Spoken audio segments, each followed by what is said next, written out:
सब लोगों ने प्रभु के मंदिर में यिर्मयाह को घेर लिया।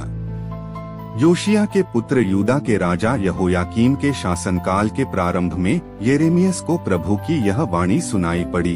प्रभु यह कहता है, प्रभु के मंदिर के प्रांगण में खड़ा होकर यूदा के सब नगरों के निवासियों को संबोधित करो जो वहां आराधना करने आते हैं।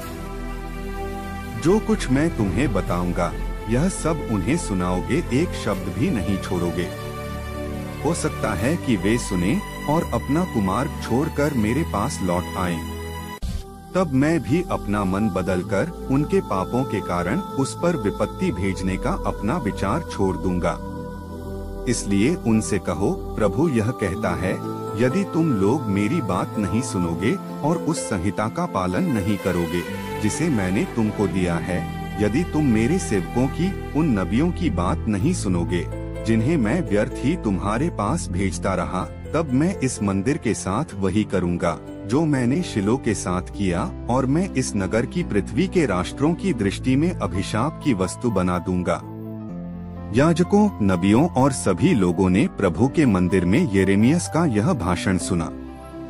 जब यिर्मयाह प्रभु के आदेश के अनुसार जनता को यह सब सुना चुका था, तो याजक, नबी और सब लोग यह कहते हुए उस पर टूट पड़े, तुमको मरना ही होगा। तुमने क्यों प्रभु के नाम पर भविष्यवाणी की है कि यह मंदिर शिलो के सदृश और यह नगर एक निर्जन खंडहर हो जाएगा। सब लोगों ने प्रभु के मंदिर में यिर्मयाह को घेर लिया। यह प्रभु की वाणी है। भजन स्तोत्र 68 5 8 10 14। अनुवाक्य, हे ईश्वर, तू दयालु और सत्य प्रतिज्ञ है।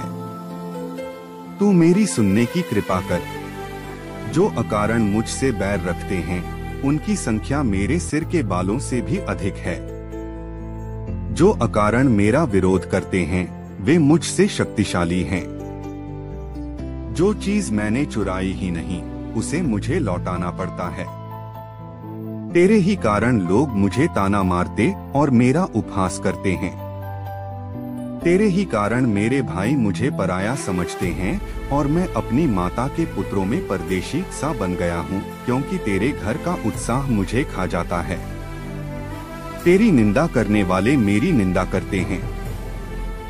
हे प्रभु, यही उपयुक्त समय है, मैं तुझसे प्रार्थना करता हूँ। हे ईश्वर, तू दयालु और सत्य प्रतिज्ञ है। तू मेरी सुनने की कृपा कर। जय घोष।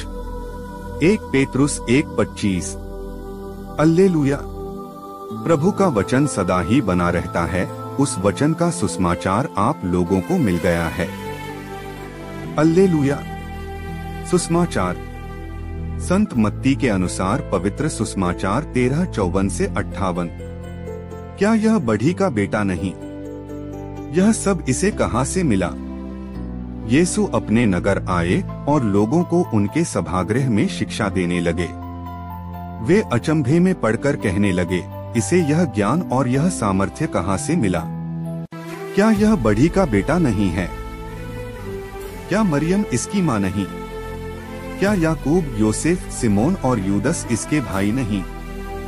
क्या इसकी सब बहनें हमारे ही बीच नहीं रहती? यह सब इसे कहां से मिला? और वे यीशु में विश्वास नहीं कर सके। यीशु ने उनसे कहा, अपने नगर और अपने घर में नबी का आदर नहीं होता। लोगों के अविश्वास के कारण उन्होंने वहां बहुत कम चमत्कार दिखाए। यह प्रभु का सुसमाचार है। मनन चिंतन। अस्वीकृति। आज का सुसमाचार यीशु को उनके अपने गृह नगर नाजरेथ में अस्वीकार किए जाने की घटना प्रस्तुत करता है। अपने ही लोगों से अस्वीकृति सबसे दर्दनाक चीज है जिसे कोई भी अनुभव कर सकता है। यीशु को यह कड़वा अनुभव अपने गृह नगर के उन लोगों से हुआ जिन्होंने निम्नलिखित कारणों से यीशु को अस्वीकार कर दिया था। प्रशंसा लेकिन प्रेरणा नहीं। पहले तो उनके शहर के लोग उनके उपदेश की बुद्धिमत्ता और उनके उपचार की शक्ति से आश्चर्यचकित थे। यह विस्मय उन्हें उस पर विश्वास की ओर एक कदम आगे ले जाने के बजाय उन्हें उस पर गलती ढूंढना की ओर ले गया। वे उसके बारे में एकमात्र व्यक्ति के रूप में बात करने लगे, न कि मसीहा के रूप में। नाज़रेत के लोगों की तरह हम भी यीशु ने जो किया और जो सिखाया उसके लिए उनकी प्रशंसा करते हैं, लेकिन यह प्रशंसा के स्तर पर ही रहता है। हम उसके बारे में बड़ी बड़ी बातें बोलते और लिखते हैं, लेकिन जो महत्वपूर्ण है वह यह है कि यीशु की प्रशंसा हमें प्रेरणा की ओर ले जानी चाहिए। इसे हमें उसके प्रति अपने विश्वास को बढ़ाने के लिए प्रेरित करना चाहिए। वे सभी यीशु द्वारा कहे गए ज्ञान के शब्दों की प्रशंसा करते थे, लेकिन उनसे प्रेरित होने में असफल रहे। जब हम सुसमाचार पढ़ते हैं या उपदेश सुनते हैं तो हम भी यीशु की शिक्षाओं और चमत्कारों की प्रशंसा से भर जाते हैं, लेकिन केवल इतना ही पर्याप्त नहीं है। इससे हमें जीवन के लिए प्रेरणा देनी होगी। उन्होंने यीशु की सराहना नहीं की बल्कि उसका अपमान किया। यदि हम दूसरों की सराहना नहीं कर सकते तो कोई बात नहीं, लेकिन हमें दूसरों को अपमानित भी नहीं करना चाहिए। मानवता लेकिन दिव्यता नहीं। उनके शहर के लोग यीशु के परिवार और उनके बढ़ी के पेशे के बारे में जानते थे, लेकिन वे उनकी दिव्यता को पहचानने और अनुभव करने में असफल रहे। यीशु के बारे में जानना एक बात है और उसका अनुभव करना दूसरी बात है। कभी कभी हम यीशु के बारे में तो बहुत कुछ जानते हैं, लेकिन उसका अनुभव बहुत कम करते हैं।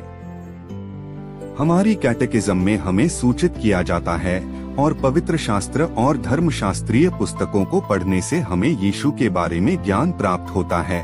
केवल यह पर्याप्त नहीं है। प्रत्येक व्यक्ति को अपने व्यक्तिगत जीवन में यह अनुभव करना चाहिए कि यीशु कौन है। जो बात मायने रखती है वह ज्ञान से भरा सिर नहीं बल्कि यीशु के अनुभव से भरा दिल है। वे यीशु को एक मानव व्यक्ति योसेफ और मरियम के पुत्र के रूप में पहचानने में सक्षम थे, लेकिन उन्हें ईश्वर के पुत्र और वादा किए गए मसीहा के रूप में पहचानने और स्वीकार करने में विफल रहे। यीशु मानव और दिव्य दोनों हैं। एक को उजागर करना और दूसरे को नकारना एक विधर्म में समाप्त होता है।